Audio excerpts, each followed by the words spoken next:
అంబటి రాంబాబు గారి మీద జరిగిన దాడులు చూస్తుంటే మనం ఎటుపోతున్నామనే ప్రశ్న అందరికీ వస్తుంది. ఎందుకంటే రాజకీయాల్లో ప్రతిపక్షంలో ఉన్నప్పుడు అధికారం ఒక తప్పు చేస్తే అధికారంలో ఉన్న వాళ్ళని నిలదీయటం అనేది ప్రతిపక్షంలో వాళ్ళ హక్కు. అది సరిచేసుకోవాల్సిన బాధ్యత అధికారంలో వాళ్ళకి ఉంది. అది తప్పైతే సాక్ష్యాధారాలతో చూపించాల్సిన అవసరం కూడా వాళ్ళకు ఉంది.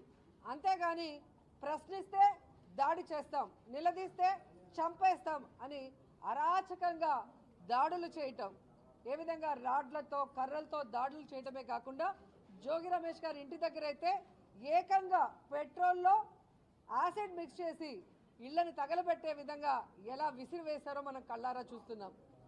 ఈరోజు మనం ఆంధ్రప్రదేశ్లో ఉన్నామా, ఆఫ్ఘనిస్తాన్లో ఉన్నామా అని అర్థం కావట్లేదు. తాలిబాన్ల కన్నా ఘోరంగా ఈ కూటమి ప్రభుత్వంలో ఉన్న నాయకులు కార్యకర్తలు ఈరోజు రౌడీల్లాగా గూండాల్లాగా ఏ విధంగా ఎక్స్ మినిస్టర్ ఇళ్ల మీద దాడులు చేయడమే కాకుండా ఆ ఇంట్లో ఉన్న కుటుంబ సభ్యులు పెద్దవాళ్ళు మహిళలు చిన్నపిల్లల్ని కూడా చంపడానికి తెగించారు అంటే మరి పోలీస్ వ్యవస్థ ఉందా చనిపోయిందా నాకు అర్థం కావట్లేదు.